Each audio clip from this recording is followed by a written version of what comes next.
জি sir, শুরু করেন sir. আচ্ছা, আমরা লাস্ট ক্লাসে শেষ করেছিলাম প্রোড্রাগস এখানে গিয়ে, তাই না? মনে আছে? জি স্যার। হ্যাঁ,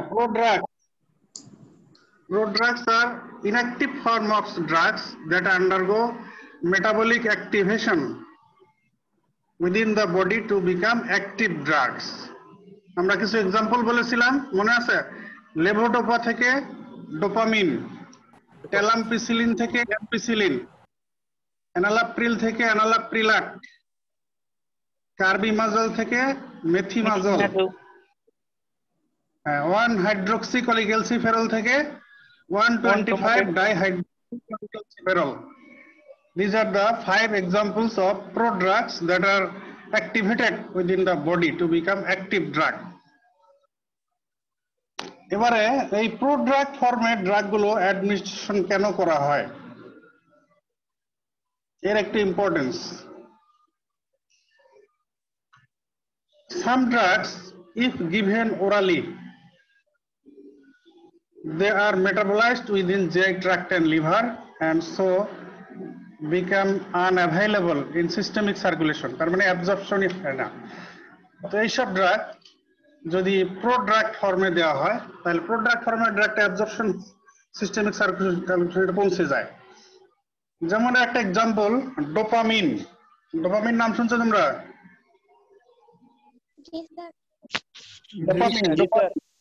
হ্যাঁ, অ্যাড্রেনালিন, নরঅ্যাড্রেনালিন, ডোপামিন, এই তিনটাকে একসঙ্গে বলা হয় ক্যাটেকোলামাইনস। ফিজিওলজি বা কেমিস্ট্রিতে পড়ে আসার কথা। তো এর একটা ডোপামিন।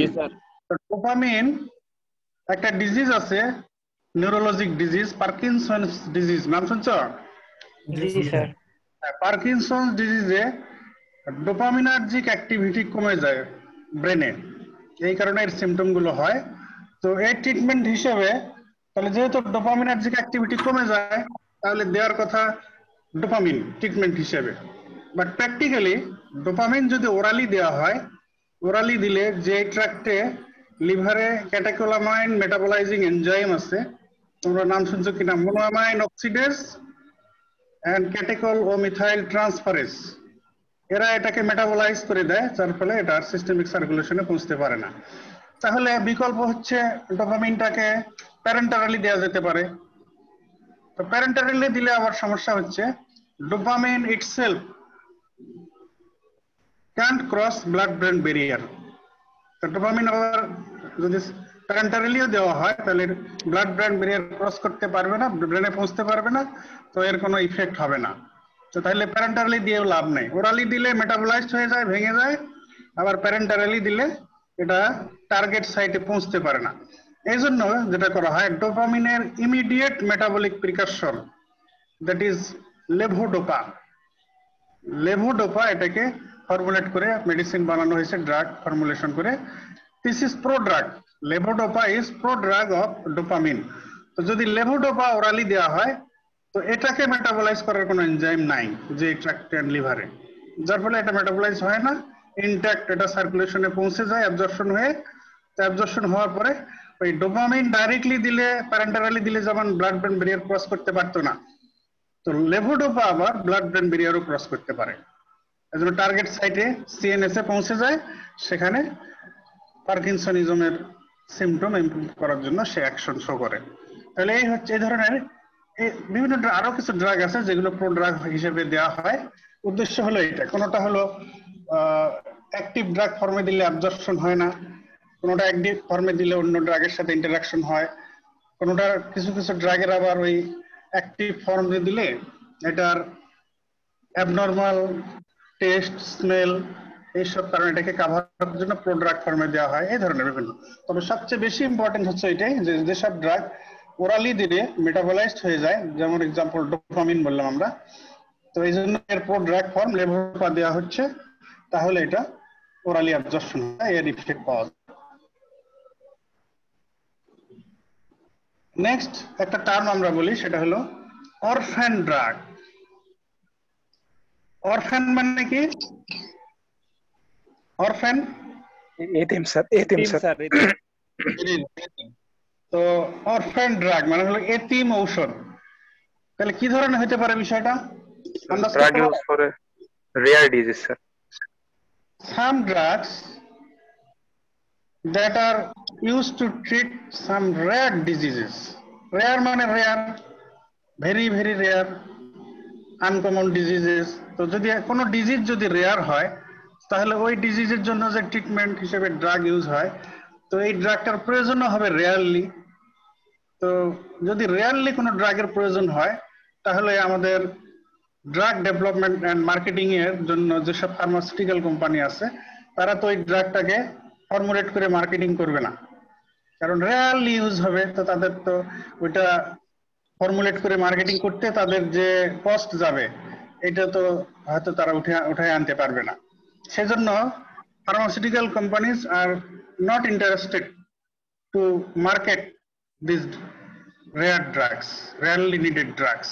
তো এই জন্যই যেহেতু তাদের প্রয়োজন খুবই রেয়ারলি হয়, এই জন্য তাদেরকে মার্কেটিং করার কেউ নাই, বিষয়টা এরকম। তো তারা এই দিক দিয়ে এতিম, orphan drug. So drugs that are used to treat rare diseases are known as orphan drugs. এরকম যে একটা ড্রাগের নাম মনে রাখতে পারো। আচ্ছা, তার আগে বলি, নাম বলার আগে ডিজিজ বলি। তো যেসব এরকম রেয়ার ডিজিজ আছে যাদের ক্ষেত্রে রেয়ারলি এইসব ড্রাগ ইউজ করার প্রয়োজন হয়, সেই ডিজিজ গুলোকে কি বলা যেতে পারে? Orphan diseases. তো ড্রাগকে যেমন বলা হচ্ছে অরফ্যান ড্রাগস, তো যে ডিজিজ গুলো রেয়ারলি হয় এবং এই কারণে তাদের ট্রিটমেন্টে ওই ড্রাগগুলো রেয়ারলি প্রয়োজন হয়, তো এই ডিজিজকেও বলা হয় অরফ্যান ডিজিজেস। আর যে ইন্ডিভিজুয়াল সাফার করে এইসব ডিজিজে, individual suffering from this rare diseases, তাদেরকে বলা হয় হেলথ অরফ্যান। তাহলে orphan drugs, orphan diseases and health orphans. তো আমি তোমাদেরকে দুইটা অরফ্যান ডিজিজের নাম বলি, মনে রাখার চেষ্টা করো। ল্যাম্বার্ট ইটন মায়োস্থেনিক সিনড্রোম, নামটা কঠিন নাকি? আচ্ছা, তোমরা মায়োস্থেনিয়া গ্র্যাভিস নাম শুনছো কি? জি স্যার। মায়োস্থেনিয়া গ্র্যাভিসের সাথে ডিফারেন্সিয়াল ডায়াগনোসিস হিসেবে অনেক সময় এই ডিজিজটাকে আনা হয়, যেটাকে বলা হয় Lambert Eaton myasthenic syndrome. Lambert Eaton myasthenic syndrome এটা একটা rare disease, that is orphan disease. Acute intermittent porphyria, তোমরা পরফাইরিয়া পড়ে আসছো না বায়োকেমিস্ট্রিতে? জি স্যার। হ্যাঁ, এই পরফাইরিয়া তো অনেক ধরনের আছে, তার মধ্যে একটা হচ্ছে অ্যাকিউট ইন্টারমিটেন্ট পরফাইরিয়া। তো এই পরফাইরিয়াও একটা rare disease, that is orphan disease. তাহলে দুইটা অরফ্যান ডিজিজের নাম বললাম, Lambert Eaton myasthenic syndrome and acute intermittent porphyria. আর এই দুইটা ডিজিজের ট্রিটমেন্টই যে ড্রাগ ইউজ হয় সেটার নামই আমি তোমাদের বলি, এটা মনে রাখো। ল্যাম্বার্ট ইটন মায়োস্থেনিক সিনড্রোম এর ট্রিটমেন্টে ইউজ হয় 3,4-diaminopyridine, 3,4-diaminopyridine। আর অ্যাকিউট ইন্টারমিটেন্ট পরফাইরিয়া এর ট্রিটমেন্টে ইউজ হয় হিম আর্জিনেট। অ্যাকিউট ইন্টারমিটেন্ট পরফাইরিয়া এর ট্রিটমেন্টে ইউজ হয় হিম আর্জিনেট। তাহলে দুইটা অরফ্যান ডিজিজের এবং দুইটা অরফ্যান ড্রাগস এর নাম বললাম, 3,4-diaminopyridine and heme আর্জিনেট।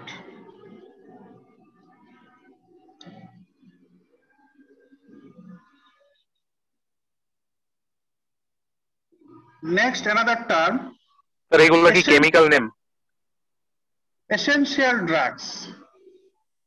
Essential drugs or essential medicine, দুটো টার্ম ইউজ হয়। essential drugs or essential medicines, নামেই বোঝা যায় drugs or medicine that are essential for human being or human life. তো এটার একটা WHO ডেফিনেশন আছে, drugs that satisfy the healthcare needs of majority of the population. They should therefore be available at all times in adequate amounts and in the appropriate dosage forms. Drugs that satisfy the healthcare need of the majority of the population They should therefore be available at all times in adequate amounts and in the appropriate dosage forms. This is WHO definition of essential drugs or essential medicines. তো পরীক্ষায় প্রায় এটা definition জিজ্ঞেস করা হয় এবং এটাও অনেক সময় জানতে চাওয়া হয়, how many drugs are in the national list of Bangladesh? How many essential drugs are in national list of Bangladesh? একদম লেটেস্ট ইনফরমেশন থেকে যেটা জানা গেছে যে there are 209 number of essential drugs in national list of Bangladesh. Number কত? শুনতে পাচ্ছ? 209. 209. So 209. এটা কিন্তু মনে রাখতে হবে।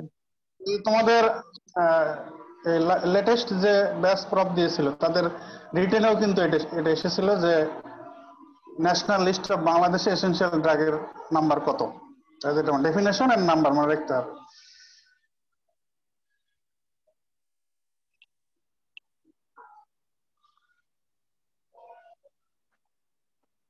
আচ্ছা, ড্রাগ দিয়ে আরেকটা নাম এবারে বলি, P drug. P, capital P, P drug.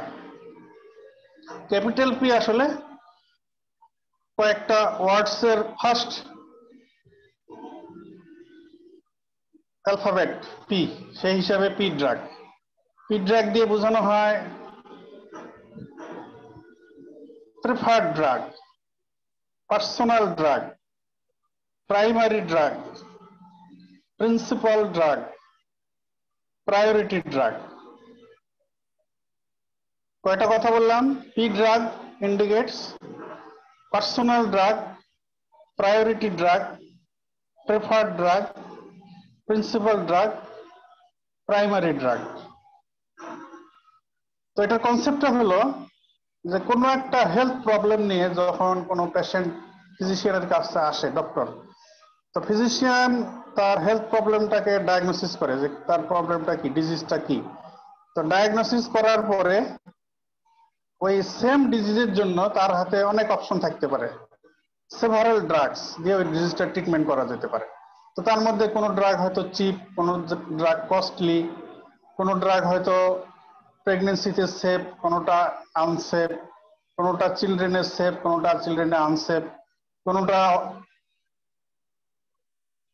Available in anywhere, সব জায়গায় অ্যাভেলেবল, কোনোটা আবার সব জায়গায় অ্যাভেলেবল না। এই ধরনের কিছু বিষয় থাকে, কোনোটা বেশি ইফেক্টিভ, কোনোটা কম ইফেক্টিভ। তাহলে এই কতগুলো বিষয় আছে। তো একটা ডিজিজের জন্য অনেক ড্রাগ ইউজ করার আছে হাতে, কিন্তু এগুলোর কিছু ক্রাইটেরিয়াতে ভেরিয়েশন আছে। তো এখন ওই ইন্ডিভিজুয়াল আবার পেশেন্টের দিকেও কনসিডার করলে কোনো পেশেন্ট হয়তো বা পুয়ার, কোনো পেশেন্ট রিচ, কোনো পেশেন্ট এডুকেটেড, কোনো পেশেন্ট আবার নট এডুকেটেড, কোনো পেশেন্ট আবার শহরে বাস করে, কোনো পেশেন্ট গ্রামে বাস করে।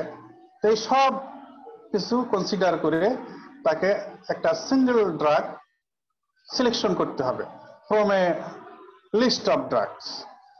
সে তোমাদের বলি টাইফয়েড ফিভার। তো টাইফয়েড ফিভারের চিকিৎসায় কিন্তু এখন অনেক অ্যান্টিবায়োটিক ব্যবহার করা যায়, যেমন সিপ্রোফ্লক্সাসিন দিয়ে টাইফয়েডের চিকিৎসা করা যায়, অ্যাজিথ্রোমাইসিন দিয়েও চিকিৎসা করা যায়, সেফিক্সিম দিয়েও চিকিৎসা করা যায়, আবার ইনজেক্টেবল সেফট্রাক্সোন এটা দিয়েও চিকিৎসা করা যায়। এখন এই যে ক্রাইটেরিয়া, কিছু জিনিস বিবেচনার বিষয় আছে, এগুলো বিবেচনা করে ফিজিশিয়ান অর ডক্টর ওই ইন্ডিভিজুয়াল পেশেন্টের জন্য যে ড্রাগটা সিলেক্ট করবেন, finally this is P drug for this patient for this health problem, this particular health problem. তো দিস ইজ পি ড্রাগ। তার মানে preferred drug, priority drug, personal drug, principal drug আর প্রাইমারি ড্রাগ। তার মানে এই particular health প্রবলেমের জন্য, এই ইন্ডিভিজুয়াল আর স্পেসিফিক পেশেন্টের জন্য গ্রুপ অফ লিস্ট থেকে আমরা সিঙ্গেল একটা ড্রাগ তার জন্য চুজ করব, সিলেক্ট করব। This is P drug. এখানে কোশ্চেন ওই যে আমরা ক্রাইটেরিয়া গুলোর কথা বললাম, একটু এগুলো সামারাইজ করে বলা হয় 4টা criteria. P drug should be selected on the basis of 4 criteria. Number 1, efficacy. এটা কতটুকু ইফেক্টিভ, যেটা সবচেয়ে বেশি ইফেক্টিভ এটাই আমরা সিলেক্ট করব। সেফটি, সেফটি কনসার্ন কিছু কিছু ক্ষেত্রে, বাচ্চাদের ক্ষেত্রে, প্রেগনেন্ট লেডির ক্ষেত্রে চিন্তা করতে হয় যে এই ড্রাগটা প্রেগনেন্সিতে সেফ কিনা, চিলড্রেনের সেফ কিনা, ওল্ড এজ এল্ডারলি পেশেন্টের সেফ কিনা। তো এফিকাসি নাম্বার 2 ক্রাইটেরিয়া হচ্ছে সেফটি। নাম্বার 3 হচ্ছে সুইটেবিলিটি। আমরা ড্রাগটা দিলাম কিন্তু এইটা এই পেশেন্ট নেওয়ার জন্য এটা সুইটেবল হবে কিনা। যেমন আমরা যদি একটা গ্রামের পেশেন্ট, আশেপাশে তাকে ইনজেকশন দিয়ে দিতে পারবে এরকম কোনো পার্সোনেল নেই, হেলথ পার্সোনেল নেই, তাকে যদি আমরা ইনজেকশন সেপ্ট্রাকজন দিয়ে দিই টাইফয়েডের চিকিৎসায়, তো সে আসলে নিতে পারবে না, এটা তার জন্য সুইটেবল না। Next criteria cost effectiveness. Cost চিন্তা করতে হবে যে যদি একটা পুয়ার পেশেন্ট, তাকে যদি আমরা কস্টলি ড্রাগ দিই তো সে এটাকে অ্যাফোর্ড করতে পারবে না, কিনতেও পারবে না, তার ট্রিটমেন্টও হবে না। এজন্য দিস আর দ্য 4 ক্রাইটেরিয়া আপন which P drug should be selected. Number 1, efficacy. Number 2, safety. Number 3, suitability. Number 4, cost effectiveness. এটা কিন্তু পরীক্ষায় অনেক সময় জিজ্ঞেস করা হয় পি ড্রাগের কনসেপ্টটা কি, বলো পি ড্রাগ কি আর কি কি ক্রাইটেরিয়ার বেসিসে পি ড্রাগ সিলেক্ট করা হয়। তো P drug should be selected among a number of drugs in a particular drug list that are effective in treating a particular health problem. P drug.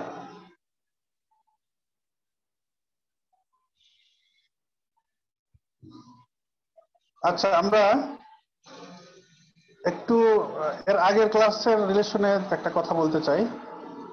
তোমাদেরকে আমি বলেছিলাম যে সোর্সেস অফ ড্রাগস, এর মধ্যে natural source, semi synthetic source, synthetic source, আর এই রিলেশনে আরো দুইটা কথা বলেছিলাম যে এখন biotechnology and recombinant DNA technology দিয়ে অনেক ড্রাগ তৈরি করা হয়, তার মধ্যে মোস্ট কমন হচ্ছে ইনসুলিন। আর অ্যানাদার টেকনোলজি হচ্ছে monoclonal antibody production by hybridoma technology. তো তোমাদের এই সোর্সের রিলেশনে অনেক সময় রিটেনেও আসে, ভাইভাতেও আমরা জিজ্ঞেস করি যে হঠাৎ দ্য সোর্সেস অফ ড্রাগ, এই রিলেশনে যখন রিকম্বিনেন্ট ডিএনএ টেকনোলজির কথা চলে আসলো যে কিভাবে রিকম্বিনেন্ট ডিএনএ টেকনোলজির মাধ্যমে ইনসুলিন প্রোডাকশন করা হয়, হঠাৎ the steps, outline the steps of insulin production by recombinant DNA technology. তোমাদের এটা কিছুটা বায়োকেমিস্ট্রিতে পড়ে আসার কথা, তো আমাদের ফার্মাকোলজিতে আমরা এটা ডিসকাস করি এবং পরীক্ষায় দেওয়া হয়। তো স্টেপগুলো কি? ফার্স্ট স্টেপ, আমরা জানি যে ইনসুলিনের জন্য ডাইরেক্ট জিন কিন্তু নেই। আমাদের হিউম্যান বডিতে বিটা সেল অফ প্যানক্রিয়াজে ইনসুলিন তৈরির জন্য আছে হচ্ছে প্রো ইনসুলিন জিন, প্রো ইনসুলিন। তো ফার্স্ট স্টেপ হচ্ছে আইসোলেশন অফ প্রো ইনসুলিন জিন from beta sell of pancreas. তো বিটা সেল অফ প্যানক্রিয়াস থেকে, এর জেনেটিক ম্যাটেরিয়াল থেকে প্রো ইনসুলিন জিন এটাকে আলাদা করতে হবে। এখন বলো দেখি, আলাদা করতে হবে তখন থেকে তারা কেটে ফেলতে হবে প্রো ইনসুলিন জিন। তো জেনেটিক ম্যাটেরিয়ালকে আর ডিএনএ কে কাটার জন্য কি অস্ত্র আছে আমাদের হাতে, বলো? Restriction enzyme. Very good, very good, তোমার তো ভালো মনে আছে, রেস্ট্রিকশন এনজাইম। তাহলে রেস্ট্রিকশন এনজাইম দিয়ে ট্রিট করলে প্রো ইনসুলিন জিন কে আমরা আলাদা করে নিতে পারবো। তো এটা গেল first step, separation or isolation of proinsulin gene from beta cell of pancreas by treating with restriction enzyme. So proinsulin gene পেয়ে গেলাম। Now proinsulin gene is inserted into genetic material of either fungus or a bacteria named E. coli. Fungus অথবা east like fungus অথবা bacteria E. coli এর জিনোমে এই প্রোইনসুলিন জিনকে insert করে দেওয়া হয়, লাইগেট করে দেওয়া হয়। জোড়া লাগাই দেওয়া হয়। তো জেনেটিক ম্যাটেরিয়াল জোড়া লাগানোর অস্ত্র কি? Ligase enzyme. Ligase enzyme. DNA DNA ligase enzyme. তাহলে লাইগেজ এনজাইম ইউজ করে এই ইকোলাই অর ইসলাইক ফাঙ্গাসের জেনেটিক ম্যাটেরিয়ালের সঙ্গে আমাদের যে সেপারেট করা হয়েছে বেটা সেলের থেকে প্রোইনসুলিন জিন, এটাকে লাইগেট করে দেওয়া হলো। তো লাইগেট করে দিলে এই ব্যাকটেরিয়া বা ফাঙ্গাসের মধ্যে যে ডিএনএ থাকলো এটাকে এখন আমরা বলবো রিকম্বিনেন্ট ডিএনএ। তো রিকম্বিনেন্ট ডিএনএ আমরা পেয়ে গেলাম ওই ফাঙ্গাস আর ওই ব্যাকটেরিয়ার মধ্যে। এই ফাঙ্গাস আর ব্যাকটেরিয়াতে এখন আমরা ল্যাবরেটরিতে কালচার মিডিয়াতে কালচার করব।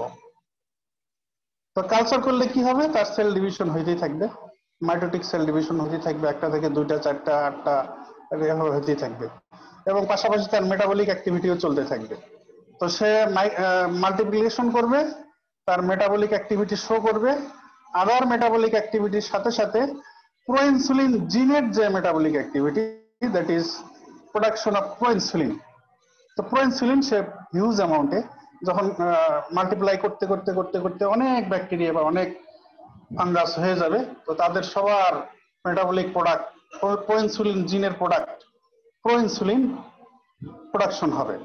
তো আমরা এরপরে ল্যাবরেটরি টেকনিকে এই মিডিয়া থেকে এই প্রোইনসুলিনকে আমরা সেপারেট করব। তো প্রোইনসুলিন, কিন্তু আমাদের প্রোইনসুলিন দিয়ে তো কাজ হবে না, আমাদের দরকার ইনসুলিন। এখন বলো প্রোইনসুলিন আর ইনসুলিনের মধ্যে ডিফারেন্স কতটুকু? স্যার এখানে যে প্রোটিনটা থাকে স্যার, এই প্রোটিনটাকে পরে আবার স্যার মডিফাইড করতে হবে স্যার। প্রোইনসুলিন আর ইনসুলিনের মধ্যে অ্যামাইনো অ্যাসিডের difference. Sir A B C chain থাকে আর ইনসুলিনে অ্যামাইনো অ্যাসিড কয়টা থাকে? তোমাদের কি এত কিছু পড়ানো হয়েছে? স্যার ইনসুলিনে 51 অ্যামাইনো অ্যাসিড থাকে স্যার, আর প্রোইনসুলিনে 106 কি স্যার তোমাদের হয়তো না পড়া। তো প্রোইনসুলিনে থাকে 86 অ্যামাইনো অ্যাসিড আর ইনসুলিনে থাকে 51 অ্যামাইনো অ্যাসিড। তো এখন তাহলে আমরা যদি ওই বাড়তি অ্যামাইনো অ্যাসিড কয়টাকে রিমুভ করে দিতে পারি, তাহলেই তো আমাদের ইনসুলিন আমরা পেয়ে যাই। তো এটাই করা হয়। এখন তাহলে ইনসুলিন কেমিক্যালি কি বলো দেখি, কার্বোহাইড্রেট, প্রোটিন না fat? Protein sir, protein amino acid. তাহলে প্রোটিনকে ভাঙতে হলে কি লাগে? Proteolytic enzyme sir, proteolytic enzyme. তাহলে প্রোইনসুলিনকে আমরা proteolytic enzyme, trypsin like enzyme দিয়ে যদি ট্রিট করি, তাহলে 31 অ্যামাইনো অ্যাসিড রিমুভ হয়ে যায়। এরপরে রিমুভ হওয়ার সময় আরো 4টে অ্যামাইনো অ্যাসিড দুই কাটা প্রান্ত থেকে পড়ে যায়। তার মানে টোটাল 31 প্লাস আরো 4, তাহলে 35 অ্যামাইনো অ্যাসিড আলাদা হয়ে গেলে আমরা 51 অ্যামাইনো অ্যাসিডের ইনসুলিন পেয়ে যাই। তাহলে এই হচ্ছে স্টেপস। প্রথমে রেস্ট্রিকশন এনজাইম দিয়ে বিটা সেল অফ প্যানক্রিয়াস থেকে প্রোইনসুলিন জিনকে আলাদা করে নেওয়া হলো। এরপরে এই প্রোইনসুলিন জিন এটাকে ব্যাকটেরিয়া আর লাইক ফাঙ্গাসের জেনোমে ইনসার্ট করে দেওয়া হলো, দিয়ে বানানো হলো বাই লাইগেজ এনজাইম। তো হয়ে গেল রিকম্বিনেন্ট ডিএনএ। তো ব্যাকটেরিয়া আর fungus with this recombinant DNA culture মিডিয়াতে কালচার করা হলো। তো এরা তখন মাল্টিপ্লাই করলো, হিউজ নাম্বার নিজেরা হয়ে গেল, এবং পাশাপাশি তাদের মেটাবলিক অ্যাক্টিভিটিও শো করলো। Huge amount of insulin, proinsulin আমরা পেয়ে গেলাম। এরপরে ফাইনালি প্রোইনসুলিনকে proteolytic enzyme, trypsin like enzyme দিয়ে ট্রিট করে আমরা 86 অ্যামাইনো অ্যাসিডের ছিল প্রোইনসুলিন, এটা হয়ে গেল 51 অ্যামাইনো অ্যাসিডের 56 অ্যামাইনো অ্যাসিডের প্রোইনসুলিন প্রোটিওলাইটিক এনজাইম দ্বারা ট্রিট করার পরে mature insulin, that is 51 amino অ্যাসিডের ইনসুলিন আমরা পেয়ে গেলাম। ঠিক আছে? তো this are the outline of steps of insulin production by recombinant DNA technology. এটা কিন্তু তোমরা রিটেনের জন্য প্রিপেয়ার করে রাখবে। সোর্সের রিলেশনে এটা রিটেনে অনেক সময় দিয়ে দেওয়া হয়। এবারে একটা টার্ম বলি তোমাদের, অনেক সময় অনেক পেশেন্টের জন্য মাল্টিপল ড্রাগ বা মাল্টিপল মেডিসিন দিয়ে প্রেসক্রিপশন করার প্রয়োজন হয়। কারো একই সঙ্গে ডায়াবেটিস আছে, হাইপারটেনশন আছে, ব্রঙ্কিয়াল অ্যাজমা আছে, ইসকেমিক হার্ট ডিজিজ আছে, এই ধরনের যদি হয় তাহলে multiple drug administration for same patient at A time প্রয়োজন হতে পারে। এটাকে কি বলে? Fixed dose combination. হ্যাঁ, Fixed dose combination. Fixed dose combination. Fixed dose combination তো এটা সেম ফর্মুলেশনের মধ্যে সেভারাল ড্রাগস এর ফিক্সড ডোজ দিয়ে দেওয়া হয়। সিঙ্গেল ড্রাগ ফর্মুলেশনের মধ্যে multiple drugs at fixed dose. একই সঙ্গে মাল্টিপল ড্রাগ ইউজ করা for same patient, this is known as polypharmacy. Polypharmacy is আসলে pill burden for a patient, পিলের বার্ডেন তার উপরে।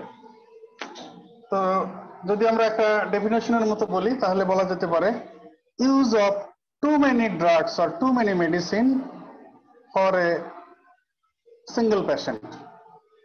Use of or prescription of too many drugs or too many medicine per patient.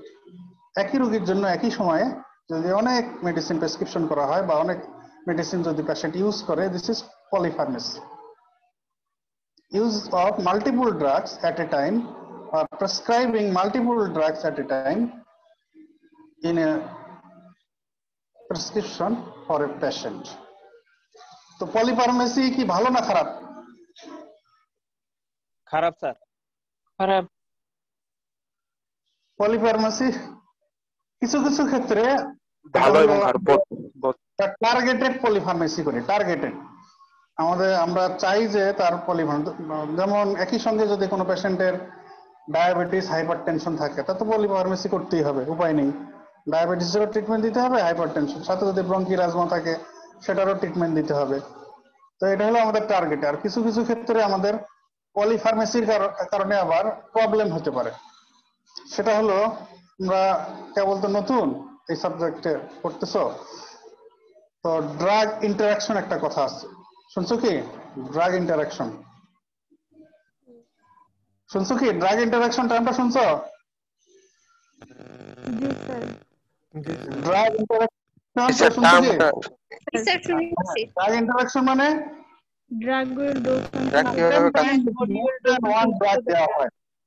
তাহলে এই দুই ড্রাগের একে অপরের প্রতি ইন্টারাকশন এমন হতে পারে যে দুইটা ড্রাগ একই সঙ্গে দেওয়ার কারণে কোন ড্রাগের অ্যাকশন বেড়ে যাবে, এটাও হতে পারে। আবার দুইটা ড্রাগ একইটার সঙ্গে দেওয়ার কারণে কোন ড্রাগের অ্যাকশন কমে যাবে বা অ্যাকশন হবে না, এটাও হতে পারে। ড্রাগ ইন্টারাকশনের রেজাল্ট পজিটিভও হতে পারে, নেগেটিভও হতে পারে। তো পলিফার্মেসি যেহেতু মাল্টিপল ড্রাগ একই সঙ্গে দেওয়া হয়, তো এক্ষেত্রে কিন্তু অনেক ক্ষেত্রে এরকম হতে পারে যে ড্রাগ ইন্টারাকশন, যে ড্রাগ গুলো দেওয়া হচ্ছে, তো সেজন্য মাল্টিপল ড্রাগ কোনো পেশেন্টের জন্য অ্যাডমিনিস্ট্রেশন করার প্রয়োজন হলে এগুলো কনসিডার করতে হবে যে ড্রাগ গুলো আমি প্রেসক্রাইব করতেছি এদের কোনোটার সঙ্গে কোনোটার ইন্টারাকশন হয় কিনা, সেটা পজিটিভ হোক আর নেগেটিভ হোক, কোনটার সঙ্গে কোনোটার ইন্টারাকশন হয় কিনা এটা কনসিডার করে দিতে হবে। তো আবার দেখতে হবে যদি ইন্টারাকশন হয় তাহলে সেই ইন্টারাকশনের রেজাল্টটা কি কোনো ড্রাগের অ্যাকশন বেড়ে যায় নাকি কমে যায়। তো ড্রাগের অ্যাকশন বেড়ে গেলে কি কোনো অ্যাডভার্স ইফেক্ট হবে নাকি পেশেন্টের জন্য আরো বেনিফিট হবে, এটা চিন্তা করতে হবে। আবার কমে গেলে এটাও চিন্তা করতে হবে যে কমে গেলে আমি যে ড্রাগটা দিয়েছিলাম তো সেই ড্রাগের অ্যাকশন যদি কমে যায় তাহলে তো আমাদের আবার টার্গেট ফুলফিল হলো না, তো এগুলো কনসিডার করতে হবে। আর যে ক্ষেত্রে এই যে তোমরা একটু আগে বলেছিলে ফিক্সড ডোজ ফর্মুলেশন, তো কিছু কিছু ক্ষেত্রে ফিক্সড ডোজ ফর্মুলেশন বানানো হয়েছে, যেমন ফর ট্রিটমেন্ট অফ টিউবারকুলোসিস। টিউবারকুলোসিসের যে ড্রাগ, টিবির যে ড্রাগ, আইএনএস, রিফাম্পিসিন, ইথাম্বুটল, স্ট্রেপ্টোমাইসিন, এই চারটে ড্রাগকেই সিঙ্গেল ফিক্সড ডোজ ফর্মুলেশনে নিয়ে আসা হয়েছে। এটা কিন্তু আমরা টার্গেট করে এনেছি পেশেন্টের বেনিফিটের জন্য। এতে পেশেন্টের কমপ্লায়েন্স ভালো হয়, মানে পেশেন্টের জন্য ঔষধ খাওয়া, প্রেসক্রিপশন ফলো করার সুবিধা হয়। এই জন্য ইচ্ছে করে এখানে মাল্টিপল ড্রাগের কম্বিনেশন আনা হয়েছে। হাইপারটেনশনের ট্রিটমেন্টেও কিন্তু সেভারাল ড্রাগস অনেক সময় লাগে, তো সেক্ষেত্রে আলাদা আলাদা দিলে পেশেন্টের জন্য খেতে অসুবিধা হয়, ইনস্ট্রাকশন ফলো করতে, প্রেসক্রিপশন ইনস্ট্রাকশন ফলো করতে সমস্যা হতে পারে। তাই জন্য অনেক সিঙ্গেল ফর্মুলেশনে সেভারাল ড্রাগস ফিক্সড ডোজে কম্বিনেশনে আনা হয়েছে। তো এগুলো হলো টার্গেটেড পলিভার্বিস। তো টার্গেটেড পলিভার্বিসে যেখানে সেটা এইসব কনসিডার করে নিয়ে আসা হয়েছে। ঠিক আছে,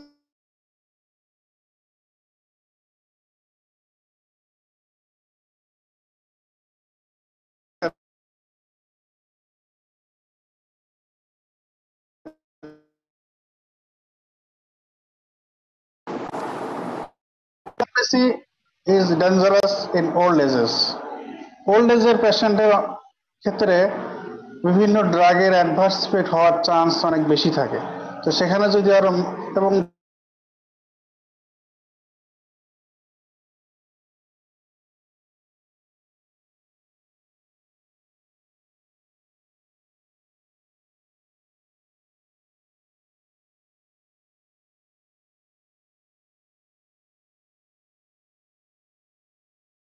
যে মাল্টিপল ড্রাগ অর পলিফার্মেসি প্রেসক্রাইব করার ক্ষেত্রে we should be alert, conscious.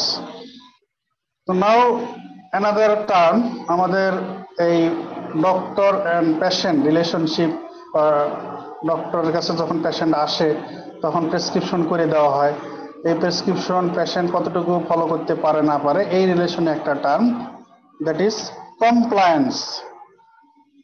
তোমরা কি শুনতেছ? জি স্যার। জি স্যার। জি স্যার। একটা টার্ম বলতেছি এবারে, কমপ্লায়েন্স। তো কমপ্লায়েন্স টার্মটা কি তোমরা এর আগে কোথাও শুনেছো? Lung compliance. জি স্যার। ফিজিওলজিতে পড়ছো না? লাং কমপ্লায়েন্স, চেস্ট ওয়াল কমপ্লায়েন্স পড়ছিলে কি? জি স্যার। Ji sir.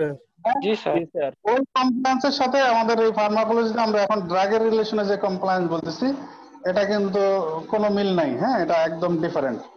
তো কমপ্লায়েন্স, কমপ্লায়েন্স মানে হলো অ্যাডহারেন্স of the patient to the prescription or to the treatment.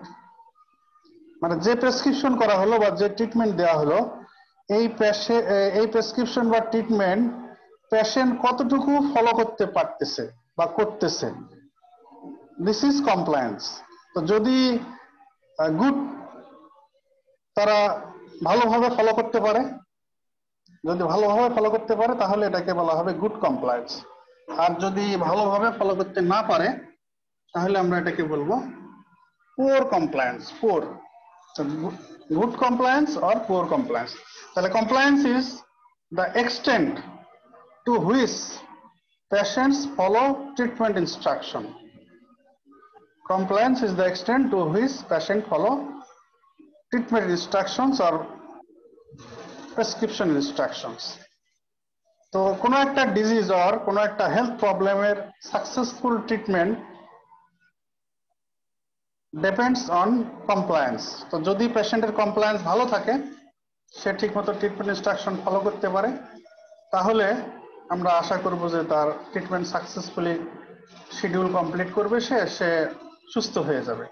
কিন্তু পেশেন্টকে প্রেসক্রিপশন খুব ভালোভাবেই করা হয়েছে, কিন্তু সে যদি প্রেসক্রিপশন ফলো না করে, ট্রিটমেন্ট ইনস্ট্রাকশন ভালোভাবে ফলো করতে না পারে বা না করে, তাহলে প্রেসক্রিপশন গুড করেও তো তার ট্রিটমেন্ট আউটকাম কিন্তু ভালো হবে না, পেশেন্ট আরো সাফার করবে। সেই জন্য this is important in treating a patient, যে কমপ্লায়েন্স। তো এই জন্য কিন্তু প্রেসক্রাইবারেরও কিছু রেসপন্সিবিলিটি আছে, তাকেও এমন ভাবে ট্রিটমেন্ট দিতে হবে, এমন ভাবে প্রেসক্রিপশন করতে হবে যেন পেশেন্ট এটাকে রিয়েলাইজ করতে পারে, বুঝতে পারে এবং ফলো করতে পারে ইজিলি। একদম মাল্টিপল ড্রাগস, মেনি ড্রাগস একটা সিঙ্গেল প্রেসক্রিপশনে দেওয়া, কিংবা এমন ভাবে প্রেসক্রিপশন করা কমপ্লেক্সলি যে পেশেন্ট বুঝতেই পারে না, এরকম করলে তাহলে কমপ্লায়েন্স ভালো হবে না। তো নন compliance is one of the reason for therapeutic failure. অনেক কারণে থেরাপিউটিক ফেইলিউর হতে পারে, এটাও একটা কারণ অনেক সময় হতে পারে, যে নন কমপ্লায়েন্স, তাকে প্রেসক্রিপশন করা হয়েছে কিন্তু ঠিক মতো সে ট্রিটমেন্ট ফলো করতে পারে না। আবার পেশেন্টদের কাছে যদি আমরা এটা যাচাই করি, পেশেন্ট কিন্তু এটা স্বীকার করতে চায় না ম্যাক্সিমাম ক্ষেত্রে, সে যে ট্রিটমেন্ট ইনস্ট্রাকশন ফলো করেনি ঠিক মতো, এটা সে ম্যাক্সিমাম ক্ষেত্রে অস্বীকার করে। এই জন্য হিপোক্রেটিসের একটা কথা আছে, patients are liar regarding compliance. Patients are liar regarding compliance, এই ব্যাপারে তারা কিন্তু মিথ্যা কথা বলতে পারে, স্বীকার করে না। এখন এই নন কমপ্লায়েন্স কিভাবে হতে পারে? আমরা মেইন 4টে টাইপসের নন কমপ্লায়েন্সের এক্সাম্পল দিই। একটা হতে পারে যে the patients fail to obtain the medication or medicine drug. Patient fails to obtain the medicine or drug. যে ড্রাগটা দেওয়া হয়েছে সেটা সে কোথাও পাইলই না, এরকম একটা ড্রাগ প্রেসক্রাইব করা হয়েছে, এটা একটা কারণ হতে পারে। Patient fails to take the drug as prescribed. যে প্রেসক্রিপশন করা হয়েছে তাতে যেভাবে ওষুধটা খেতে বলা হয়েছে পেশেন্ট সেটা বুঝতে পারে নাই, এই কারণে সে সেইভাবে ওষুধটা খায়নি। হয়তো 4 বেলা করে খাওয়ার কথা বলা আছে, সে 1 বেলা করে খাচ্ছে, 2 বেলা করে খাচ্ছে। 7 দিন 15 দিন 14 দিন খাওয়ার কথা বলা আছে, সে 2-3 দিন খেয়ে শেষ করে দিল, মানে ঠিক মতো বুঝতে পারে না ইনস্ট্রাকশন। তো patient fail to take the medication as prescribe, যেভাবে প্রেসক্রাইব করা আছে সেইভাবে সে নিতে পারলো না। Another type of non-compliance হতে পারে the patient prematurely terminates the medication. যতদিন তাকে ওষুধ খেয়ে যাওয়ার কথা ততদিন না খেয়ে সে আগেই ডিসকন্টিনিউ করে দিল। Patient takes the drug or medicine inappropriately, appropriately নিতে পারলো না। তো এইসব কারণে কিন্তু নন কমপ্লায়েন্স হতে পারে। এখন আমাদের জানার বিষয় যে পেশেন্ট যে পুয়ার কমপ্লায়েন্স বা নন কমপ্লায়েন্স টু ট্রিটমেন্ট আর প্রেসক্রিপশন হতে পারে, তো এটাকে ওভারকাম করা যেতে পারে কিভাবে, ইমপ্রুভ করা যেতে কিভাবে? How can we improve compliance of patient with treatment? Only the recommending treatments that are effective and are required. আমরা ওই ট্রিটমেন্ট আর ওই ড্রাগ আর ওই মেডিসিন দিয়ে ট্রিটমেন্ট দেবো যেটা ইফেক্টিভ, মোস্ট ইফেক্টিভ। তাহলে পেশেন্টের যদি ইমপ্রুভমেন্ট হইতে থাকে তাহলে কিন্তু তার কমপ্লায়েন্স ভালো হইতে থাকবে, সে ওষুধটাকে কন্টিনিউ করতে হবে। এজন্য যে ড্রাগটা মোস্ট ইফেক্টিভ এন্ড রিকমেন্ডেড এটাই আমরা ট্রিটমেন্ট দেব। কস্ট ইফেক্টিভ প্রেসক্রাইবিং, তো আমাদের কস্টটা চিন্তা করে প্রেসক্রিপশন করতে হবে যে পেশেন্ট পুয়ার নাকি রিচ, সেই হিসেবে তার জন্য আমাদের ইফিকেসিও চিন্তা করব আমরা যে ইফেক্টিভ কিনা, পাশাপাশি এটাও চিন্তা করব যে পেশেন্ট এটাকে কিনতে পারবে কিনা, কিনে খেতে পারবে কিনা, নিতে পারবে কিনা। এজন্য কস্ট ইফেক্টিভ প্রেসক্রাইবিং আমাদের হতে হবে। আর যে কোনো ড্রাগ আর মেডিসিন ইনটেক করলে কিছু অ্যাডভার্স ইফেক্ট, সাইড ইফেক্ট হতেই পারে। তো পেশেন্টদেরকে এটা আগেই যদি আমরা ইনস্ট্রাকশন দিয়ে দিই যে ওষুধটা খেলে আপনাদের একটু এই সমস্যাটা হতে পারে, তো যেটা সিরিয়াস অ্যাডভার্স ইফেক্ট তখন তো তাকে বলতে হবে ওষুধ স্টপ করে তাড়াতাড়ি ডক্টরের সঙ্গে কন্ট্যাক্ট করার জন্য। আর যেগুলো মাইনর অ্যাডভার্স ইফেক্ট হতেই পারে কিন্তু সিরিয়াস, নট সিরিয়াস, তো সেটা আমরা আগে থেকেই যদি তাকে বলে দিয়ে থাকি যে এটা একটু হতেই পারে, ওটা কোনো সমস্যা না, আপনি ওষুধ কন্টিনিউ করবেন, এই ধরনের সমস্যা হলেও তাতে আপনার বড় কোনো সমস্যা হবে না। তো এগুলো ইনস্ট্রাকশন আগে দেওয়া থাকলে, এক্সপ্লেনেশন আগেই করা থাকলে তো এই তার কমপ্লায়েন্স এটা ভালো থাকবে। আর এর আগে কথাটা বলতেছিলাম যে আমরা প্রেসক্রিপশন করবো, ইন এ সিঙ্গেল প্রেসক্রিপশন আমরা ট্রাই করব minimum number of drug prescribe করার জন্য, তাহলে পেশেন্টের জন্য এটা ফলো করা ইজি হবে। আমরা ওই পলিফার্মেসি যেটা আগে বললাম, we should try to avoid polypharmacy. আমরা যে ডোজিং রেজিমেন করব এটা আমরা সিম্পল করব, কমপ্লেক্স করব না, সিম্পলিফাইং ডোজিং রেজিমেন আমরা অ্যাপ্লাই করব, তাহলে তার পেশেন্টের জন্য সুবিধা হবে। আর we should develop trust about us in the patient. পেশেন্টের মধ্যে ডাক্তারের প্রতি বিশ্বাস অর্জনের চেষ্টা করতে হবে, তাহলে সে আমার প্রেসক্রিপশন ফলো করবে।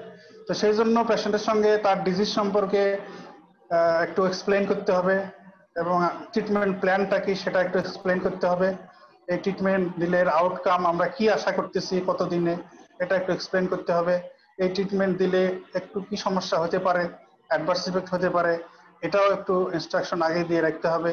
বা কি ধরনের সমস্যা হলে ট্রিটমেন্ট স্টপ করতে হবে, কি ধরনের সমস্যা টুকটাক হলে স্টপ করার দরকার নেই, তো এগুলো একটু কথা বলতে হবে, একটু সময় নিতে হবে, তাহলে গুড ডক্টর পেশেন্ট রিলেশনশিপ এটা ডেভেলপ করবে এবং পেশেন্টের বিশ্বাস ডক্টরের প্রতি এটা অর্জিত হবে, পেশেন্ট ট্রিটমেন্ট ইনস্ট্রাকশন ফলো করবে, কমপ্লায়েন্স গুড হবে, গুড কমপ্লায়েন্স। তো গুড কমপ্লায়েন্সের জন্য developing good doctor patient relationship is also important.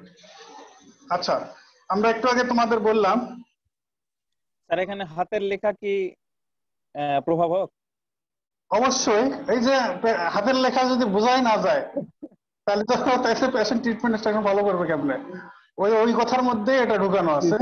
হাতের লেখা অবশ্যই ক্লিন অ্যান্ড ক্লিয়ার হতে হবে যাতে পেশেন্ট বুঝতে পারে, ফার্মাসিস্ট বুঝতে পারে, পেশেন্টও বুঝতে পারে। তো একজন ব্যক্তির একটা কথা আছে এই রিলেশনে, ফ্রান্স কাফকিয়া নামের এক ফরেনার, কোন দেশের এটা জানি না এই মুহূর্তে, উনি বলেছেন একটা কথা যে writing prescription is easy but understanding people is hard. Writing prescription is easy but understanding people is hard. তো সেই জন্য শুধু প্রেসক্রিপশন যেন তেন লিখে দিলেই হবে না, যাতে পেশেন্ট বুঝতে পারে এবং ফলো করতে পারে সেরকম হইতে হবে। এই জন্য যা যা করার করতে হবে। আচ্ছা, আমরা ডোপামিন বলতেছিলাম, ওই লেভোডোপা থেকে ডোপামিন বলতেছিলাম না? জি স্যার। জি স্যার। লেভোডোপা কোন রিলেশনে বলেছি? আচ্ছা, আমি আর কয়েকটা ইম্পর্টেন্ট বলছি জেনারেল ফার্মাকোলজি রিলেশনে। এটা কিন্তু পরীক্ষায় ধরা হয়, তোমাদের রিটেনেও আসে। সেটা হলো, আমরা কি বললাম যে ডোপামিন ওরালি দিলে এটা ডোপামিন মেটাবলাইজিং যে এনজাইম, ক্যাটেকোলামাইন মেটাবলাইজিং এনজাইম, এইটা যে ট্র্যাক্টে আছে এটা দ্বারা মেটাবলাইজ হয়ে যায়। এই জন্য এটা ওরালি দিলে এটা অ্যাবজর্পশন হয় না, সার্কুলেশনে পৌঁছে না, এই জন্য এটা ওরালি দেওয়া যায় না এই ফর্মে। তো কিছু কিছু ক্ষেত্রে ডোপামিন প্যারেন্টারালি ইউজ হয়, এটা কার্ডিওভাস্কুলার ইন্ডিকেশনে আছে, কার্ডিওজেনিক শকে ইউজ হয়। আর পার্কিনসনিজমে আমরা বললাম যে এটার প্রো ড্রাগ হিসেবে লেভোডোপা ইউজ হয়। তো তার মানে হলো ডোপামিন, শুধু ডোপামিন না, আরো যত ক্যাটেকোলামাইন আছে, অ্যাড্রিনালিন, নরঅ্যাড্রিনালিন এন্ড ডোপামিন, এই তিনটাকেই তো বলা হয় ন্যাচারাল ক্যাটেকোলামাইন্স। তো এই অল ক্যাটেকোলামাইন্স আর ওরালি ইনএফেক্টিভ। অল ক্যাটেকোলামাইন্স আর ওরালি ইনএফেক্টিভ। কারণ কি বলাই হলো, মোনোঅ্যামাইন অক্সিডেজ আর ক্যাটেকোলোমিথাইল ট্রান্সফারেজ এনজাইম দ্বারা ওরালি দিলে এটা মেটাবলাইজড হয়ে যায়, এই জন্য সিস্টেমিক সার্কুলেশনে পৌঁছে না, এই জন্য এটা ইনএফেক্টিভ। তো এখানে এই রিলেশনে যে what are the drugs that are ineffective if administered orally? What are the drugs that are ineffective if they are administered orally? তার মধ্যে আমরা একটা বলে ফেললাম, দ্যাট ইজ ক্যাটেকোলামাইন্স। এটা ডোপামিন, অ্যাড্রিনালিন, নরঅ্যাড্রিনালিন তিনটার ক্ষেত্রে প্রযোজ্য। ওরালি দিলে এটা ineffective. There are other drugs also that are এর মধ্যে মোস্ট ইম্পর্টেন্ট একটা, এটা মনে রাখতেই হবে, সেটা হলো insulin.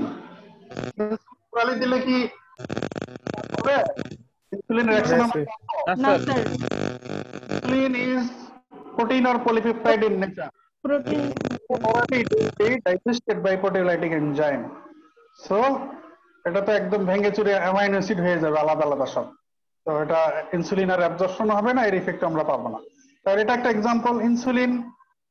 Another one heparin. Heparin chemically কি? অ্যান্টিকোয়াগুলেন্ট। পলিস্যাকারাইড। তো পলিস্যাকারাইড ডাইজেশনের জন্য আমাদের এনজাইম আছে, তাই না? যদি হেপারিন ওরালি দেওয়া হয় তাহলে carbohydrate splitting enzyme pancreatic amylase, এটা দ্বারা এটা ব্রেকডাউন হয়ে যাবে, ডাইজেশন হয়ে যাবে, তাহলে এটা ওরালি দিলে কাজ হবে না। Another one benzyl penicillin. Benzyl penicillin. Benzyl penicillin একটা অ্যান্টিবায়োটিক। বেনজাইল পেনিসিলিন এটা যদি ওরালি দেওয়া হয় তাহলে gastric hydrochloric acid, gastric HCl দ্বারা এটা ডিস্ট্রয় হয়ে যায়। HCl দ্বারা ডিস্ট্রয়। এটা কি স্যার যে অয়েন্টমেন্ট বা ক্রিম হিসেবে ইউজ করা হয় নাকি? না না না, আচ্ছা এটা তো তুমি তো কি ওই সেই অনেক পুরনো দিনের কথা বলতেছো। এটা আমরা ছোটবেলায় দেখেছি যে গ্রামের মানুষ এই মলমকে বলতো পেনিসিলিন। তোমার বাড়ি কোথায় যে বললে? হ্যাঁ, যাই হোক, তো গ্রামের মানুষ আমরা ছোটবেলা দেখছি তো মলমকে বলতে পেনিসিলিন, এটা ভুল কথা। অয়েন্টমেন্ট, মলম কিন্তু পেনিসিলিন না, পেনিসিলিন হচ্ছে একটা অ্যান্টিবায়োটিক। ওটা গ্রামের মানুষ ওটা ভুল বলতো, এখনো অনেকে হয়তো বলে। তো পেনিসিলিন হচ্ছে একটা অ্যান্টিবায়োটিক, ন্যাচারাল পেনিসিলিন যেটা, এটার নাম হচ্ছে বেনজাইল পেনিসিলিন। তো এই অ্যান্টিবায়োটিক ওরালি দিলে এটা গ্যাস্ট্রিক HCl দ্বারা ডিস্ট্রয় হয়ে যায়, এই জন্য orally it is ineffective. Another group of antibiotic aminoglycosides.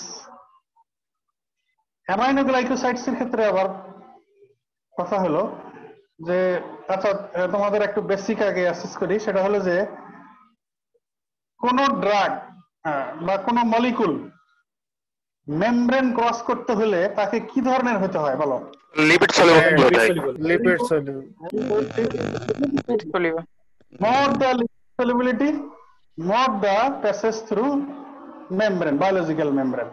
তো তাহলে যেসব ড্রাগ ওরালি দেওয়ার পরে আমাদের যে ট্র্যাক্টে, ইন্টেস্টাইনে তো মোস্ট অ্যাবজর্পশন হয়, তো এখানকার মেমব্রেন ক্রস করে সার্কুলেশনে চলে যাবে, এটা কোন ড্রাগের ক্ষেত্রে ভালো হবে? Lipid soluble. Lipid soluble. More the lipid solubility, more the absorption of that drug. Less the lipid solubility, less the absorption of that drug. More the water solubility, less the absorption. Less water solubility, more absorption. তাহলে এই কথাগুলো আমাদের সামনে discussion আছে, absorption of drug যখন আমরা discuss করবো তখন এগুলো আরেকটু ডিটেলস তোমরা জানবে। তো এখন তোমাদের প্রিভিয়াস নলেজ থেকে এতটুকু তো তোমাদের জানাই আছে, লিপিড সলিবিলিটি দরকার মেমব্রেন ক্রস করার জন্য। তো অ্যামাইনোগ্লাইকোসাইডস যে গ্রুপ অফ ড্রাগ, এই গ্রুপ অফ ড্রাগ গুলো হচ্ছে less or not lipid soluble, they are water soluble mainly. তো এই কারণে অ্যামাইনোগ্লাইকোসাইড গ্রুপ অফ ড্রাগ যদি ওরালি দেওয়া হয় তার তো less or not lipid soluble, তো তারা মেমব্রেন ক্রস করতে পারবে না, এই জন্য অ্যাবজর্পশন হবে না, তো সিস্টেমিক সার্কুলেশনেও পৌঁছবে না, আমরা তার ইফেক্টও পাবেন। এই জন্য aminoglycosides are also ineffective if they are administered orally. Orally দিলে তারা ইনএফেক্টিভ। অ্যানাদার গ্রুপ, সেটা বলে দিয়েছি, সেটা হলো ক্যাটেকোলামাইন্স। তাহলে 5টা গ্রুপ বললাম কিন্তু, drugs that are ineffective orally or that are ineffective if administered orally. Number 1 insulin, number 2 heparin, number 3 benzyl penicillin, number 4 aminoglycosides, number 5 catecholamines. তাহলে এই 5টা গ্রুপের নাম মনে রাখো, এটা কিন্তু তোমাকে পরীক্ষায় ফেস করতে হতে পারে যে what are the drugs that are ineffective if they are administered orally. orally দিলে ineffective। আচ্ছা, এবারে আমরা তোমাদের একটা ড্রাগ আমাদের বডিতে অ্যাডমিনিস্ট্রেশনের পরে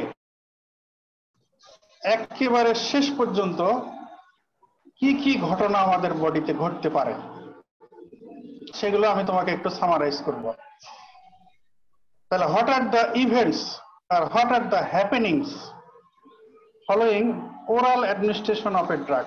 যেহেতু most of the drug are administered orally, আমরা বেশিরভাগ ড্রাগ আমরা ওরালি দেই, ওরাল অ্যাডমিনিস্ট্রেশনের পরে একটা ড্রাগের যে ফেট হয় আর যে যে স্টেপস গুলো হয়, ইভেন্টস আর হ্যাপেনিংস হয়, এগুলো তোমাদের একটু আউটলাইন করি।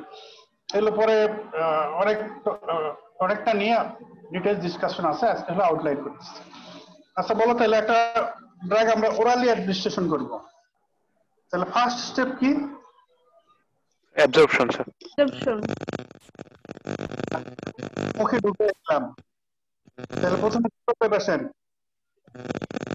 সোয়ালোইং করবে, খাবে স্যার। পারে না, তাহলে ওরাল অ্যাডমিনিস্ট্রেশনের পরে ফার্স্ট স্টেপ হচ্ছে সোয়ালোইং। তাহলে সোয়ালোইং করে সে ড্রাগটাকে সোয়ালো করে ফেললো, চলে গেল জে ট্র্যাক্টে। তো জে ট্র্যাক্টে লুমেনে গিয়ে ফার্স্ট যে ঘটনা ঘটে, আমরা যে একটা ট্যাবলেট যদি খাওয়াই, সে একটা ট্যাবলেট একটা বড় পার্টিকেল না, এই ট্যাবলেট ফর্মে কি ড্রাগটা অ্যাবজর্পশন হতে পারবে? না স্যার, ডাউন হইতে পারে, কখনোই না। ভাঙতে হবে, তাই না? তাহলে স্যার ভাঙতে হবে। সোয়ালোইং এর পরে ফার্স্ট স্টেপ হচ্ছে যে drug should be, the large particle of drug is broken down into a smaller particle. বড় একটা ট্যাবলেট একে ভেঙে টুকরা টুকরা হয়ে গেল, ছোট ছোট টুকরা হয়ে গেল। তাহলে যে large particles are broken down into small particles, এটাকে বলা হয় disintegration. Disintegration. Okay, small particle হয়ে গেল। স্মল পার্টিকেল অবস্থায় কিন্তু অ্যাবজর্পশন হবে না। অ্যাবজর্পশন হইতে হলে কেমন হইতে হবে? সিম্পল ফর্মে হতে হবে আর হয়তো আয়ন আয়নে অত কঠিন কথা বলো, সিম্পল কথা বলো। অ্যাবজর্পশন হয় হচ্ছে ডিজলভ অবস্থায়, মলিকুল গুলো যখন ফ্লুইডে ডিজলভ থাকবে ওই অবস্থায় অ্যাবজর্পশন হবে। তাহলে এবারে small particles of drugs are converted into further smallest particle that are dissolvable, মানে ডিজলভ হওয়ার অ্যাবিলিটি যে সাইজের পার্টিকুলার আছে সেই পার্টিকুলে, সেই রকম স্মলেস্ট পার্টিকুলে আর মলিকুলে, মোট কথা একদম মলিকুলার লেভেলে কনভার্ট হয়ে যাবে, দ্যাট আর ডিজলভেবল। এটা হচ্ছে ডিসলিউশন। ডিজলভেবল হয়ে যাবে, তারপর ডিজলভ হয়ে যাবে, এই স্টেপটা হচ্ছে ডিসলিউশন। তাহলে প্রথমে লার্জ পার্টিকেল ব্রেকডাউন হয়ে স্মল পার্টিকেল হয়ে গেল, দিস ইজ ডিসইন্টিগ্রেশন। এরপরে স্মল পার্টিকেল গুলো এমন মলিকুলে ব্রেকডাউন হয়ে গেল যে যাতে সেটা ফ্লুইডে ডিজলভ হয়ে যেতে পারে এবং ডিজলভ হয়ে যায়। এই ডিজলভ হয়ে যাওয়া পর্যন্ত দিস ইজ ডিসলিউশন। এখন যে ট্র্যাকটা আরেকটা ঘটনা ঘটতে পারে, সব ড্রাগের ক্ষেত্রে না, কিছু কিছু ড্রাগের ক্ষেত্রে ঘটে, সেটা হলো আমাদের যে ট্র্যাক্টের লুমেনে কি কি থাকতে পারে বলো? আমরা তো পেশেন্টকে ড্রাগ ওষুধ খাওয়াইছি, আর কি থাকতে পারে? কি থাকে? ফুড থাকতে পারে, ফুডের জন্য তো আমাদের যে ট্র্যাক্ট, মূলত তো কন্টেন্ট এটাই থাকতে পারে। তাহলে ফুড যেহেতু থাকে, ফুডের সঙ্গে ড্রাগের ইন্টারাকশন হতে পারে। তাহলে এই লেভেলে ফুড ড্রাগ ইন্টারাকশন এটা কিন্তু হতে পারে। সব ড্রাগে হয় না, কিছু কিছু ড্রাগে হয়। যেমন অমিপ্রাজল, এই ড্রাগটা আমরা পেশেন্টদেরকে খাওয়ার অন্তত 1 ঘন্টা আগে খাইতে বলি। কারণ হলো এই ড্রাগটার সাথে ফুডের ইন্টারাকশন হয় এবং এই ড্রাগের অ্যাবজর্পশন অলমোস্ট 50% কমে যায়। তো সেই জন্য পেশেন্টকে এমটি স্টমাকে এটা খাইতে বলা হয়। এটা ফুড ড্রাগ ইন্টারাকশন হয়। মিল্কের সঙ্গে টেট্রাসাইক্লিন একটা অ্যান্টিবায়োটিক, কেউ যদি মিল্ক ইনজেস্ট করে একই সঙ্গে একই টাইমে যদি টেট্রাসাইক্লিন অ্যান্টিবায়োটিকও খায়, তাহলে মিল্কের যে ক্যাটায়ন গুলো আছে, ক্যালসিয়াম তার মধ্যে ইম্পর্টেন্ট, এটা এই ড্রাগকে চিলেট করে ফেলে, কমপ্লেক্স ফর্মেশন করে টেট্রাসাইক্লিনের অ্যাবজর্পশন কমিয়ে দেয়। তাহলে এই ফুডের সঙ্গে তাহলে এই ড্রাগের ইন্টারাকশন আছে। তো এইসব কারণে কিছু কিছু ড্রাগের ক্ষেত্রে এগুলো বিবেচনা করে ওই ফুড ইনটেক এবং এই ড্রাগ ইনটেক এর মধ্যে একটা ইন্টারভ্যাল মেইনটেইন করতে হয় to avoid food drug interaction. তাহলে এই লেভেলে একটা ইভেন্ট হলো ফুড ড্রাগ ইন্টারাকশন। আচ্ছা, এটা পার হয়ে গেল, আমরা ধরলাম। এরপরের স্টেপ হচ্ছে অ্যাবজর্পশন। ইন্টেস্টিনাল লুমেন থেকে বায়োলজিক্যাল মেমব্রেন ক্রস করে সার্কুলেশনে পৌঁছে যাবে। This is absorption. Passage of drug through biological membrane from the site of administration into the systemic circulation. Systemic circulation পৌঁছে যাওয়া, ড্রাগটা ব্লাডে পৌঁছে যাওয়া, দিস ইজ অ্যাবজর্পশন। তো এখন এই অ্যাবজর্পশন হওয়ার পথে কিছু কিছু ড্রাগের ক্ষেত্রে আবার আরেকটা ঘটনা ঘটে, সেটা হলো অ্যাবজর্পশন হয় এই ইন্টেস্টাইন থেকে। যে ড্রাগ অ্যাবজর্পশন হবে, তোমাদের অ্যানাটমির নলেজ থেকে বলো দেখি কিভাবে হবে? এন্টেরোসাইট থেকে ড্রাগটা প্রথমে কোথায় যাবে? কোথাকার ব্লাডে যাবে? স্যার আমাদের সাবমিউকোসাই যে ব্লাড ভেসেল আছে স্যার, হ্যাঁ, সাবমিউকোসাই যে ব্লাড ভেসেল আছে স্যার। সাবলিঙ্গুয়াল বলতেছে কেন? আমরা তো সাবমিউকোসাল লেয়ারের কথা বলছি। ঠিক আছে, ইন্টেস্টাইন থেকে পোর্টাল সার্কুলেশন। ভেরি গুড, এটাই তো শুনতে চাচ্ছি। তার মানে ফার্স্ট যাবে হচ্ছে পোর্টাল সার্কুলেশনে, তাই না? তো পোর্টাল ভেইনে, তো পোর্টাল ভেইন কার ভিতর দিয়ে যায়? স্যার লিভারের ভিতর দিয়ে স্যার। লিভারের ভিতরে যখন ড্রাগ পাস করবে, তখন কিছু কিছু drug undergo extensive metabolism within liver by metabolising enzyme. লিভারের ভিতর দিয়ে যাওয়ার পথে কিছু কিছু ড্রাগের ক্ষেত্রে এক্সটেন্সিভ মেটাবলিজম হয়, কিছু কিছু ড্রাগের ক্ষেত্রে আবার সাম মাইনর মেটাবলিজম হয় স্মল অ্যামাউন্টের, আবার কিছু কিছু ড্রাগের লিভারে কোনো মেটাবলিজমই হয় না, তারা ইনট্যাক্ট চলে যায় সিস্টেমিক সার্কুলেশনে। এই যে একটা ঘটনা ঘটে যাওয়ার পথে, অ্যাবজর্পশনের পথে, some drugs R metabolized within liver before reaching the systemic circulation. This is known as first pass metabolism or first pass effect or pre-systemic metabolism or pre-systemic effect or first pass biotransformation. অনেক term use করা হয়। তাহলে metabolism or biotransformation of some drug within liver following administration before reaching the systemic circulation is first pass metabolism or first pass biotransformation or first pass effect or pre-systemic effect. ঠিক আছে? তো দুই একটা ড্রাগের নাম এখানে মনে রাখো যে এক্সটেন্সিভ ফার্স্ট পাস মেটাবলিজম হয়। তার মধ্যে একটা ড্রাগ বলো GTN, গ্লিসারিন ট্রাইনাইট্রেট, GTN। এই ড্রাগটা এত এক্সটেন্সিভ ফার্স্ট পাস মেটাবলিজম হয় লিভারে, যেটা ওরালি আমরা দেই না। ওরালি না দিয়ে এটাকে দেই হলো সাবলিঙ্গুয়ালি।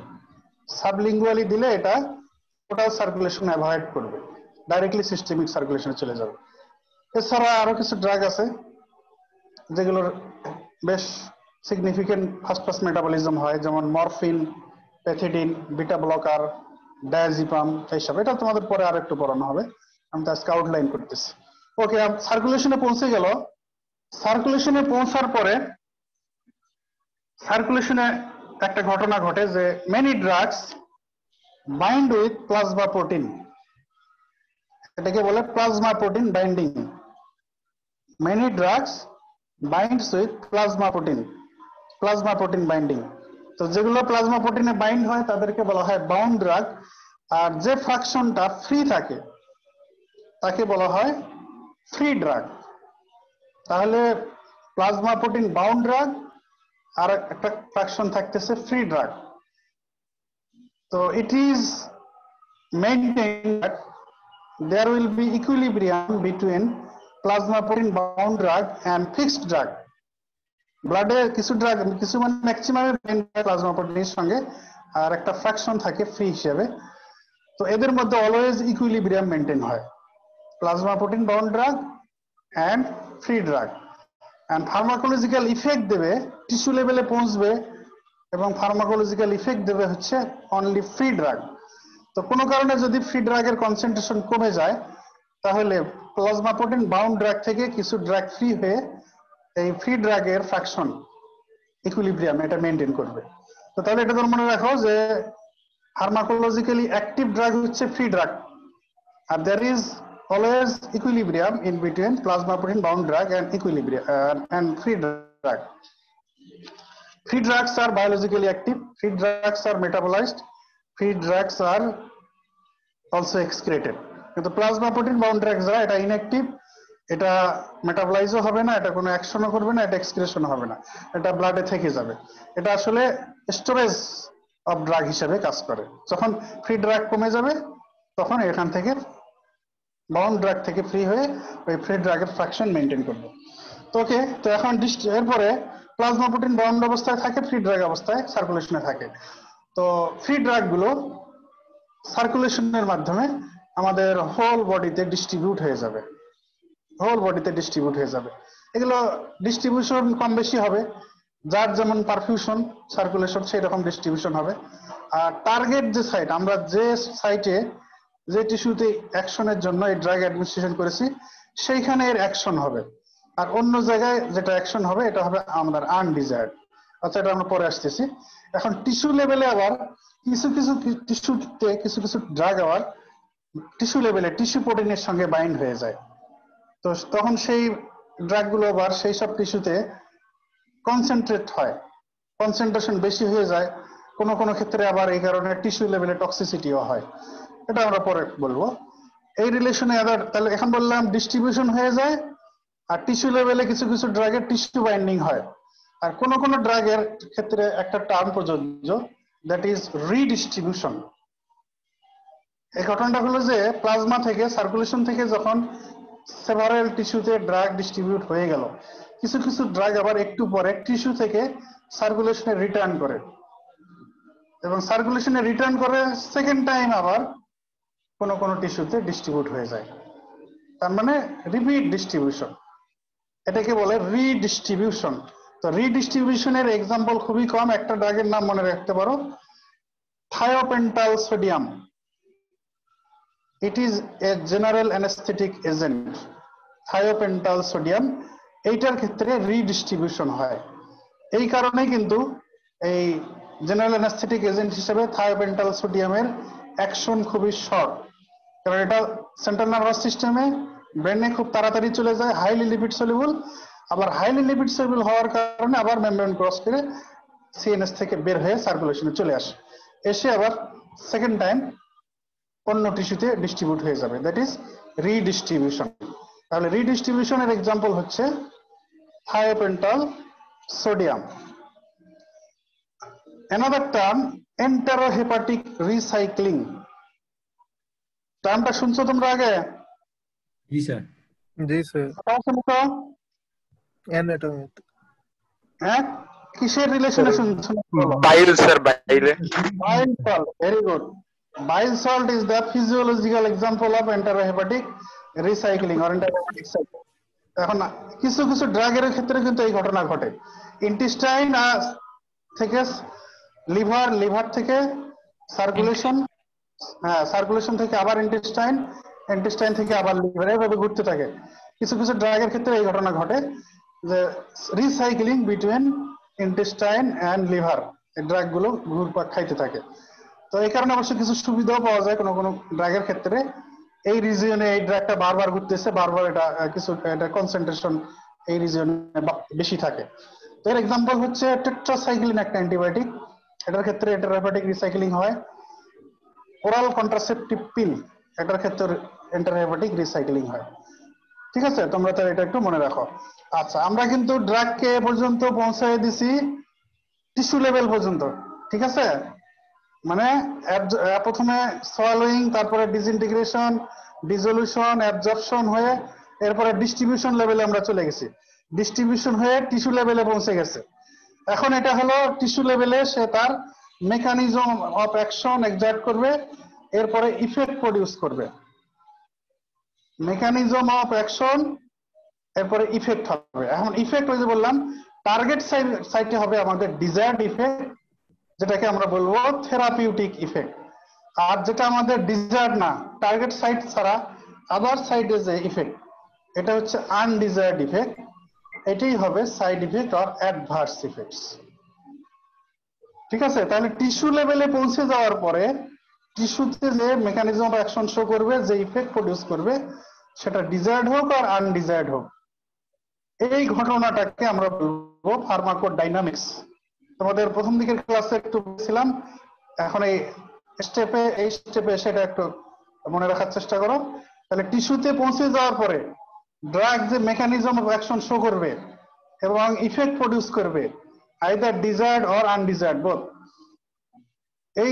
এই দুটো ঘটনা, mechanism of action and pharmacological effect, এই দুটোকে একত্রে বলা হবে ফার্মাকোডাইনামিক্স।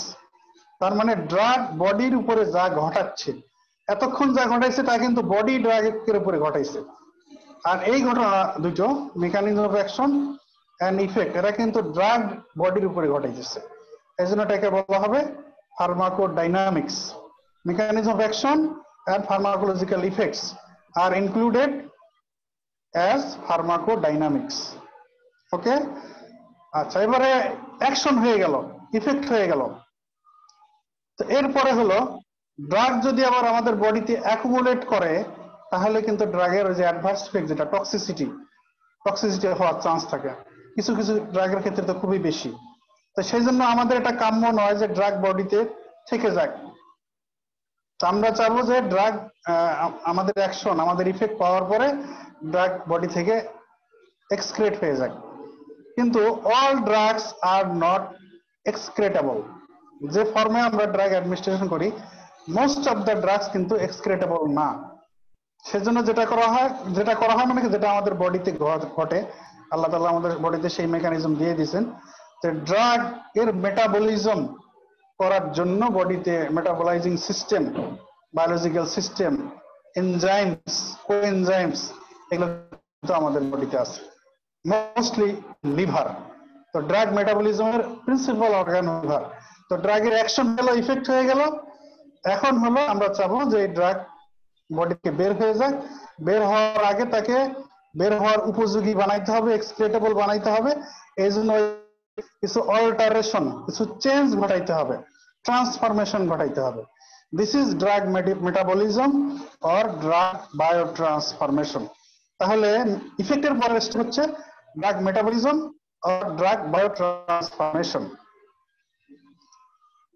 তাহলে change, biochemical change or alteration or transformation within following administration of drug by any route, এই ঘটনাটাই হচ্ছে drug metabolism or drug excretion। তো এখন ড্রাগ মেটাবলিজম হয়ে চেঞ্জ হয়ে গেল, চেঞ্জ হয়ে সে ড্রাগ বডি থেকে বের হওয়া, একটা হলো যে ওই ড্রাগের অ্যাকশন টার্মিনেশন হয়ে গেল, ইনঅ্যাক্টিভ হয়ে গেল। অ্যানাদার ওয়ান ইজ ড্রাগটা এখন এক্সক্রেটেবল হয়ে গেল। তো তাহলে নেক্সট স্টেপ হচ্ছে excretion or elimination of drug from body. Drug excretion or drug elimination from body এর পরের ঘটনাই হচ্ছে এটা। তো এক্সক্রেশন এলিমিনেশন কি? Removal of drug or its metabolite, removal of drug or its metabolite through any excretory route. Drug এক্সক্রেশনের জন্য major organ কি আমাদের বডিতে, বলো দেখি, বলতে পারবে? আমাদের এমনি যেমন আমাদের বডির ওয়াস্ট প্রোডাক্ট, এটা বডি থেকে রিমুভ করার মেইন অর্গানই হচ্ছে, আর এক্সক্রিটিভ অর্গানই মেইন হচ্ছে কিডনি। তো ড্রাগ এক্সক্রিশনের ক্ষেত্রেও তাই, kidneys are the major organs for drug excretion আর ড্রাগ এলিমিনেশন। তাহলে তোমাদেরকে কিন্তু ট্যাবলেট খাওয়াই দিয়ে তারপরে কি কি হয় সব বলে বলে বলে বলে কিন্তু এখন ট্যাবলেটের মেটাবলিক প্রোডাক্ট এটা কিন্তু বডি থেকে বের করে দিলাম। আর কিছু বাকি আছে? না স্যার। হ্যাঁ, খাওয়া দিছি ট্যাবলেট, তাই না? তারপরে কি করছি? ডিসইন্টিগ্রেশন, লার্জ মলিকুলকে স্মল মলিকুলে কনভার্ট করা হয়েছে। তারপরে ডিসলিউশন, ফার্দার মলিকুলে কনভার্ট করে ডিজলভেবল বানায় এটাকে ডিজলভ করা হয়েছে যে ট্র্যাক্টর ফ্লুইডে। তারপরে এখানে একটা ঘটনা হয়, সেটাও বলে ফেলছি, ফুড ড্রাগ ইন্টারাকশন হতে পারে। এরপরে ডিজলভ হয়ে গেল যখন ড্রাগ মলিকুল, এটা অ্যাবজর্পশন হয়ে গেল। কোন কোন ড্রাগের ক্ষেত্রে অ্যাবজর্পশন হওয়ার পথে লিভারে একটা ঘটনা ঘটে, ফার্স্ট পাস মেটাবলিজম, ঠিক আছে? তারপরে সার্কুলেশনে পৌঁছে গেল ড্রাগ, সার্কুলেশনে যে ঘটনা ঘটে plasma protein binding maximum drug, আর কিছু ড্রাগ ফ্রি থাকে। তাহলে plasma protein bound drug and free drug হয়ে গেল। তো ফ্রি ড্রাগটাই হচ্ছে অ্যাক্টিভ। তো সার্কুলেশন থেকে এরপরে ডিফারেন্ট টিস্যুতে ড্রাগটা ডিস্ট্রিবিউশন হয়ে যাবে। This is distribution of drug. কিছু ড্রাগ টিস্যুতে, টিস্যু প্রোটিনে বাইন্ড হয়, টিস্যু বাইন্ডিং, ওখানে ড্রাগটা কনসেন্ট্রেট থাকে। কোন কোন ড্রাগের ক্ষেত্রে রিডিস্ট্রিবিউশন হয়, এক্সাম্পল বললাম থায়োপেন্টাল সোডিয়াম। কিছু কিছু ড্রাগের ক্ষেত্রে আবার এন্টেরোহেপাটিক রিসাইক্লিং হয়। ওকে, এরপরে ডিস্ট্রিবিউশন হয়ে টিস্যু লেভেলে পৌঁছে গেল। টার্গেট টিস্যুতে আমাদের মেকানিজম অফ অ্যাকশন শো করে ওই ড্রাগটা ইফেক্ট প্রডিউস করবে। আর টার্গেট ছাড়া আদার্স সাইটে ওখানেও ইফেক্ট হবে, সেটা হবে undesired effect or adverse effect. আর টার্গেট সাইটে যে ইফেক্ট এটা হলো ডিজায়ার্ড ইফেক্ট, থেরাপিউটিক ইফেক্ট। তো ইফেক্ট হয়ে গেল, এরপরে ড্রাগ মলিকুল যাতে বডিতে অ্যাকুমুলেশন না হয়, টক্সিসিটি না হয়, এই জন্য ড্রাগটাকে বের করে দিতে হবে। এই জন্য ড্রাগটাকে আগে মেটাবলাইজ করে or biotransformation, metabolism or drug biotransformation ঘটায় এটাকে এক্সক্রেশনের উপযোগী বানাইতে হবে।